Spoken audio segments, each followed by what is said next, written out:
And then I said, Tamar, ain't he married? He ain't married.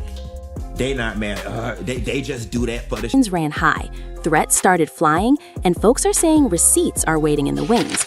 Add Funky Dineva in the mix, and suddenly this isn't just gossip. It's a full-blown public meltdown with reputations on the line. So the question is, who's lying, who's panicking, and who's about to get exposed next? The moment the rumor hit the timeline, it moved like wildfire, the kind that does not ask permission before it starts burning through everybody's name. Blogs started posting vague captions, fan pages started dropping "heard it from a source" hints, and suddenly Tamar Braxton's name was sitting right next to mendeecees in the messiest way possible. Nothing about it was confirmed, nothing about it was backed by a medical record or a statement from a doctor, but that did not stop people from acting like they started putting you two together. Do you and mendeecees have like anything beyond this film? Or? No, to be honest, I barely even know him. Okay. to be honest, you know what I mean? Yeah. We're not like, we're cool, but Yeah. we're not like my homie. You know what I mean? It's not like that. And he just got casted in a film, and here we are. Watched it happen with their own eyes. The language online was sharp and reckless. Tamar gave him an STI. Yandy is about to crash out. Mendeecees is finally caught for real this time. And in the middle of all that noise, especially once mendeecees' so-called confession quote started getting reposted everywhere. Yeah, she and I had a thing. Just got word in real time. Some receipts were sent to us. We did promise the girl that we would give her anonymity. He knows who she is because he blocked her today. Put up the block receipt, Justin. That was fast. And, you know, she got her receipts before. I asked her to send a screenshot of the DMs, and she did that. So let me pull up mine. So the voice note, we got him. Give me 1 second. He goes in the next text, like real bad. She says, you can have me. He says, I can't even front no more. She said, I'll let you have me. He said, we'll see. And then she goes, I will. She's from North Carolina, by the way. He goes, you know, you be busy. And then she goes, so you don't want me? And then he goes, I do, absolutely. It was stupid, but it happened, and I feel bad about it. Nobody knew where the line between reality TV storytelling and real-life embarrassment ended anymore, and that is exactly why fans could not look away. And then there was Tamar's side of it, at least the part that people claimed was her side. In the clips getting circulated, she was portrayed as brushing it off, acting like she barely knew mendeecees beyond casual industry overlap. That statement became gasoline, because the internet does not like a calm denial when it feels like it has already built a case. Commenters started saying, how you barely know him if you were out with him, and why are there videos of y'all laughing like cousins at a cookout? Again, none of that proved anything, but it fueled the narrative that Tamar was trying to downplay a link-up that had already escaped the room it happened in. Yandy, meanwhile, was being described online as done with the polite version of herself. People claimed she was dragging both of them, not quietly, not in the background, but with the kind of energy that makes friends stop answering their phones because they do not want to get pulled into the crossfire. Fans said she was furious that Tamar allegedly played friendly in her face, and even more furious that mendeecees kept acting like boundaries were optional. The comment sections turned into war zones, one side screaming that Yandy had every right to be heated, the other side saying she should be mad at her man first. And right there is where the stakes got personal, because if you believe the online chatter, Yandy's anger was not just about cheating. It was also about respect, public humiliation, and the way people feel when their relationship gets turned into entertainment for strangers. The STI allegation took things from messy to explosive, and that is where the tone shifted from regular reality TV drama into something darker and more damaging. People online were repeating the claim like it was a verified headline, and the smarter viewers kept reminding everyone, allegation does not mean fact. But of course, the algorithm does not reward caution, it rewards shock, and the more shocking the claim sounded, the faster it spread. Some bloggers framed it like a revenge move, saying, for the most part, I have always minded business that paid me. That's why every time I seen mendeecees out with girl, what's the girl name? Angie, that's married at MTK, and I seen them a few other places. And I got pictures too. I usually just mind my business, but tonight you really tried it. I told you nothing. How you gonna wanna be a cheater and be scared that your husband gonna find out? You just created so much commotion tonight. Somebody could have ended up. mendeecees only brought it up because he was cornered and embarrassed. Others framed it like a panic confession, suggesting he was trying to control the story before somebody else dropped receipts. Either way, the accusation painted Tamar as reckless, mendeecees as reckless, and Yandy as the one left cleaning up the public mess. And then, like clockwork, fans started dragging Funky Dineva into it, because whenever there's a scandal with moving pieces, people want a narrator they trust, someone they believe has the real timeline. According to the chatter, Funky had been hinting at T, teasing that he had information, claiming he could tell it all if pushed. Whether that was true or just performance, it created pressure. Viewers started saying mendeecees was talking because he was scared of what Funky might reveal. That became a whole storyline by itself. Not just cheating, but blackmail vibes, receipts, threats, and the kind of behind-the-scenes leverage that makes people confess things they would normally take to the grave. Again, no proof, no confirmed texts, just a loud rumor mill building a plot in real time. The crazy part is how quickly the internet assigned motives to everybody. Tamar was painted as either careless or targeted. Mendeecees was painted as either guilty and scrambling or set up and spiraling. Yandy was painted as either the wronged wife or a woman finally fed up with years of excuses. And the fans? They were not neutral. They were choosing teams, writing think pieces and captions, and treating every blurry clip like courtroom evidence. People claimed there were screenshots floating around, and even if nobody could confirm them, the idea that they existed was enough to keep the suspense alive. Behind all of it was a simple question that kept repeating. Why would mendeecees admit anything on camera if it wasn't going to blow back on him? In the comments, people said the confession sounded like damage control. Others said it sounded like guilt. A few said it sounded like somebody coached him. And then there were the ones who insisted it was all fabricated, a storyline being stitched together by blogs that no controversy equals clicks. But even if you believe that, the emotional fallout being discussed was still real, because once a rumor touches your name, you do not get to control who repeats it.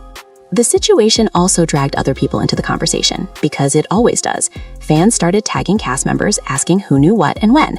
Some claimed friends in the circle were whispering that the vibe between Tamar and mendeecees had been inappropriate for a minute. Others claimed Yandy had been warning folks privately but tried to keep it off camera.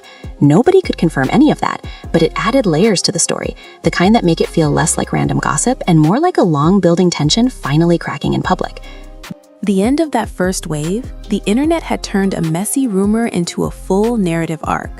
Tamar denies, mendeecees admits, Yandy erupts, Funky teases receipts, and the STI allegation sits at the center like a grenade nobody wants to touch, but everybody keeps pointing at. And while none of it was confirmed as fact, the pressure was real enough that people started watching for the next move. Would Tamar clap back? Would Yandy go live? Would mendeecees try to walk it back? Or would the so-called receipts finally drop in a way that forces somebody to speak plainly? Because right when the noise started to settle, one new message began popping up across multiple pages at the exact same time, and it changed the whole mood from gossip to alarm. Not a clean statement, not a clear denial, not even a calm explanation. It was the kind of vague, messy post that looks like it was typed with shaking hands, the kind that makes people lean closer to their screens because they can feel a blow-up coming. The post didn't provide proof. It didn't provide dates. It didn't provide names beyond what everybody was already screaming in the comments, but it hinted at a sensitive allegation and private details that were never supposed to leave a group chat. And the second that hint landed, the internet did what it always does. It filled in the blanks like it was writing its own episode. People started saying mendeecees was spiraling, not because he looked guilty in some confirmed way, but because the energy around him changed. Every time someone tries to control a rumor, it multiplies. Fans claimed he was moving like somebody who realized he had lost the steering wheel. One minute, the story was about an alleged link-up and disrespect. The next minute, it was about who knew what first, who warned who, and who was now trying to rewrite the timeline to save face. And in the middle of all that, Yandy was being discussed like a storm system you can see coming from miles away. According to the pages recapping the situation, Yandy's frustration wasn't just loud, it was specific. People said she wasn't only mad at the alleged betrayal, she was mad at the performance of it, the smiling in her face, the casual hangouts, the way things were described as happening right in front of her. Fans kept repeating the same idea. It wasn't the rumor that embarrassed her most. It was the feeling that she was being treated like she wouldn't catch on. And that is the kind of anger that doesn't fade with a quick apology. Taking sides behind the scenes. You know how it goes. One person unfollows, another person posts a quote about loyalty, somebody likes a shady comment, and suddenly fans treat it like an official press conference. The smallest digital move becomes a headline. Look, she unfollowed him. Look, he turned off comments. Look, she posted a song lyric about being played. None of that proves anything on its own, but it creates a feeling that something is happening off camera, and that feeling is the currency of this kind of drama. Tamar, meanwhile, was being treated like the center of the storm, even when she wasn't speaking. Some fans argued she should have stayed silent and let it blow over because every denial was being interpreted as a challenge. Others argued she needed to address it quickly before the narrative hardened into something she couldn't undo. But the real tension was how people kept framing her, either as someone being unfairly targeted or as someone who knew exactly what she was doing and thought she could talk her way out of it. And once the internet locks in a role for you, it's hard to escape it. What made this even messier is that everyone kept pulling in Funky Dineva as the possible match that lit the fire. Whether people love him or hate him, they treat him like a scoreboard. If he says he has tea, the audience assumes there's a kettle. And the rumor mill started claiming he wasn't just watching, he was pushing. Like he was waiting for someone to call him a liar so he could hit back with receipts. Fans wrote that word like it was a weapon. Receipts, screenshots, voice notes, DMs, the whole package. But again, it was all presented as allegedly because nobody had a clean, verifiable drop in front of them. It was more like the threat of proof was doing the damage. And that's the part people don't realize until it's too late. You don't even need actual evidence to ruin the vibe. Somewhere, every denial looks slippery. Every explanation sounds rehearsed. And the more someone tries to clarify, the more people say, "Why are you talking so much if you're innocent?" It's a trap that feeds itself. Then the conversation shifted again, away from the allegation itself and towards something more personal, reputation. Because even if nothing is confirmed, being attached to the rumor can still hit like a wrecking ball. Fans started asking whether Tamar's public image could take another internet pile-on, whether mendeecees was about to damage his relationship beyond repair, and whether Yandy was going to draw a line so bold that there would be no walking back. People started talking like they were watching a breakup in slow motion, not because they had facts, but because they had a pattern. Viewers have seen this kind of storyline before, and they know how fast it can turn from "we're fine" to "don't mention his name." According to the chatter, Yandy wasn't interested in saving him from embarrassment. She was interested in saving herself from being made a joke, and that is a different mission entirely. In the way fans described it, she wasn't posting for sympathy. She wasn't posting to look like a victim. She was posting to make it clear that she sees everything and she's not afraid to speak on it. That stance alone made the audience split harder. Some people praised her for standing tall. Others said she should keep it private. But the reality is, once the internet grabs your marriage and starts pulling, privacy becomes a luxury you can't buy back easily. And while all of this was going on, a new layer started bubbling up in the background: timelines. The internet loves a timeline. Once a rumor starts, people immediately want to know when it happened, who was where, who was with who, and who was lying about being just friends. The posts started lining up nights out, appearances, and random clips like they were building a caseboard. Fans zoomed into videos, guessing what people were saying in the background. They compared outfits, they compared locations, they compared the dates on old photos. It got obsessive, the kind of thing that feels wild to watch, but even wilder to be the person being watched. And then, right when you'd think the story couldn't get more dramatic without a real statement, the rumor pages claimed there was tension between Tamar and Yandy that wasn't new. Like this wasn't a sudden explosion, but an old discomfort finally turning into a public fire. Fans brought up how Yandy had supposedly felt uneasy about the closeness for a while. Again, not confirmed, but repeated so many times that it started to feel like accepted truth in the comments. And once that idea took hold, it made the alleged situation look less like a random mistake and more like something that could have been avoided if boundaries had been respected. The wildest part is that in the middle of all this, people were also dragging the concept of friendship itself. Fans started arguing about what counts as appropriate when you're around someone's partner. Is it harmless if it's joking? Is it harmless if it's public? Is it harmless if the other person is visibly uncomfortable? Those debates got heated because they weren't really about these celebrities anymore. They were about everybody's personal experiences.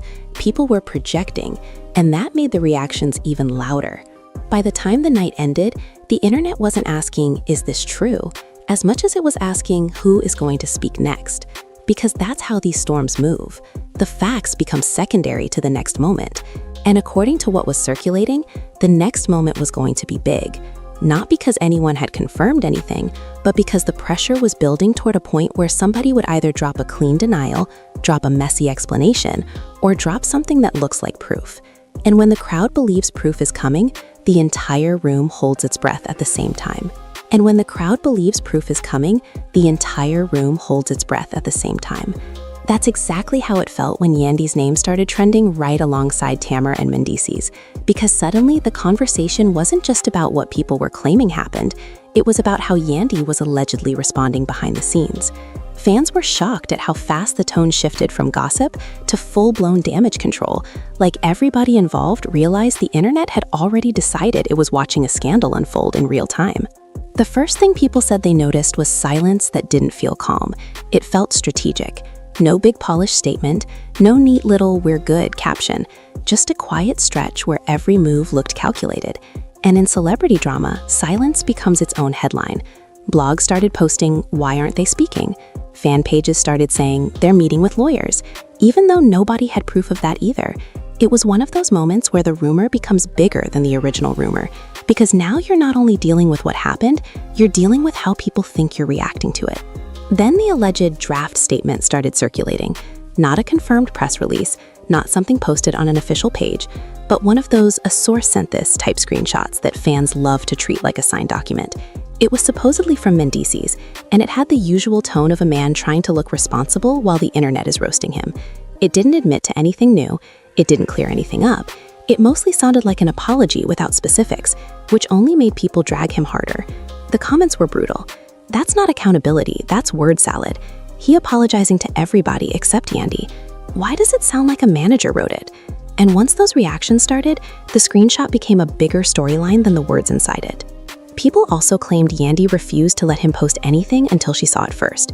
Again, that was not confirmed, but it became a popular theory because it fit the image fans already had of her in this moment. Controlled, furious, and tired of being embarrassed. One blogger said Yandy is in her "no more games" era, and fans ran with it like it was a slogan. Suddenly, every little thing looked like proof of her taking the wheel. Someone said she told him to stop speaking to anyone in the circle. Someone else said she told him he was sleeping somewhere else. Nobody could verify any of it, but the audience was eating it up because it felt like the kind of hard boundary viewers wish they could set in their own messy situations. And while mendeecees was getting dragged, Tamar was being watched even closer. Not because she had confirmed anything, but because her vibe became the target. When you're a public figure, people don't only judge what you say, they judge what you don't say. Every time she posted something unrelated, fans tried to connect it. If she posted a song, people asked if it was a message. If she posted a selfie, people said she looked unbothered. If she posted a quote about betrayal, people called it shade. And the more the internet tried to read her like a book, the more they got annoyed that she wasn't giving them a clear chapter. Then came what fans described as Tamar's cryptic clapback, a short caption that didn't name anyone but was sharp enough to feel personal. It was something along the lines of not letting people play with your name, not letting strangers rewrite your story, not entertaining lies.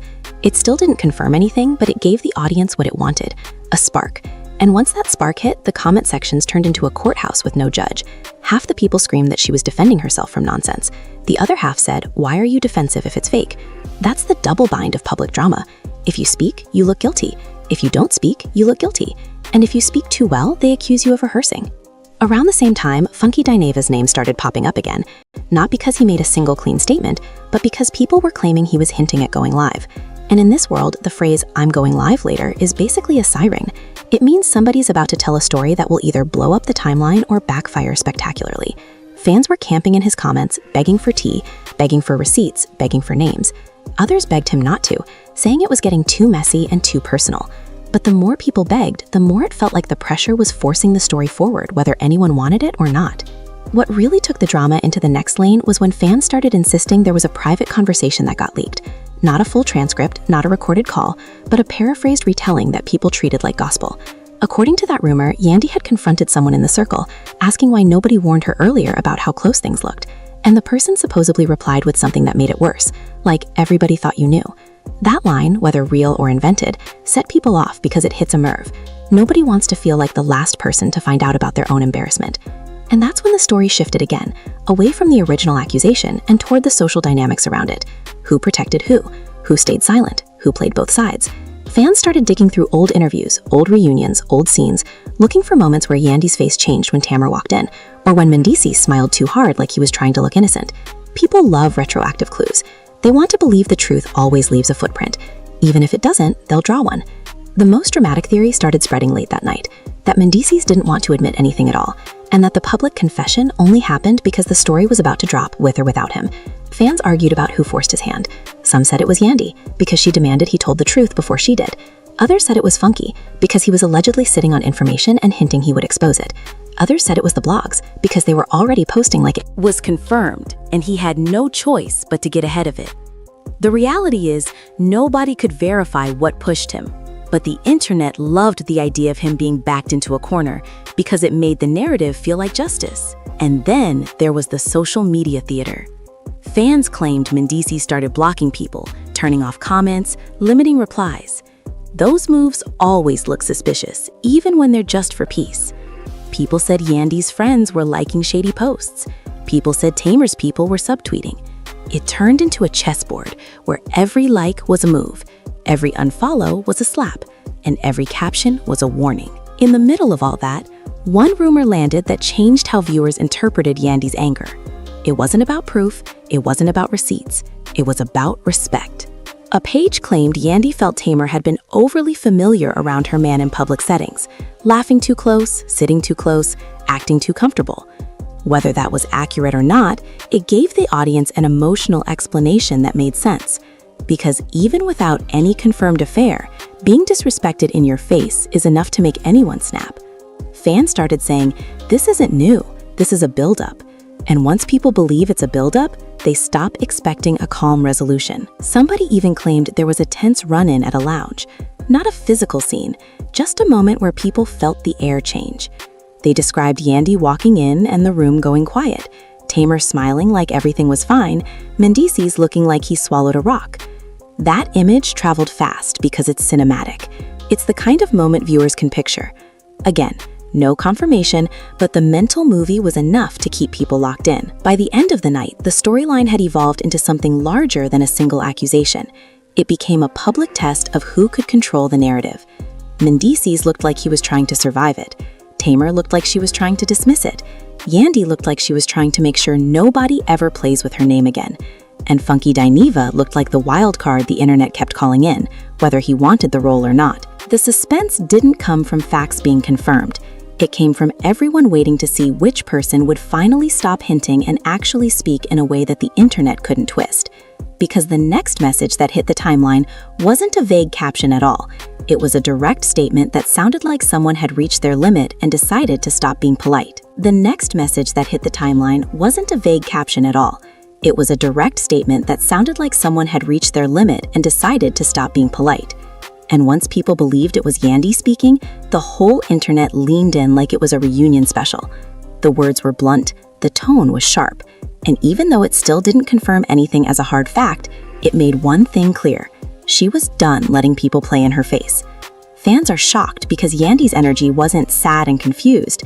It was, I know what I saw, and I'm not protecting anybody's image but my own. According to the chatter, Yandy didn't name Tamar directly in that moment, but she didn't have to. Everyone felt the target. She allegedly talked about boundaries being crossed, about someone acting too comfortable around her relationship, and about how the public always expects women to smile through disrespect just to look classy. And the internet ate it up because people love a line in the sand. The reaction was instant. Some fans cheered her on like she just landed the final punch, and others said she was giving too much attention to rumors. But either way, the statement shifted the story from speculation to emotion. It wasn't about proving something anymore. It was about how it made her look and feel. And while the timeline was busy debating Yandy's words, mendeecees was getting dragged in a different way. People weren't just calling him messy, they were calling him careless. The biggest critique wasn't even the alleged link-up itself. It was the way he kept letting situations get to the point where Yandy had to fight for dignity in public. Fans kept saying things like, if you respected your wife, she wouldn't have to be online defending herself.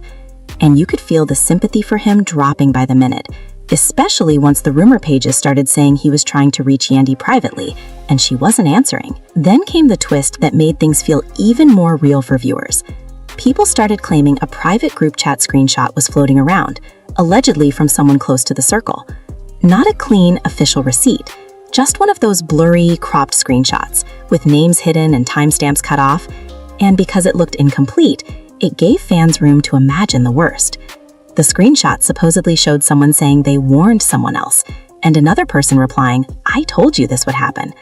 Again, none of it could be verified, but the idea that people around them were talking like this behind the scenes made the situation feel bigger than a single rumor.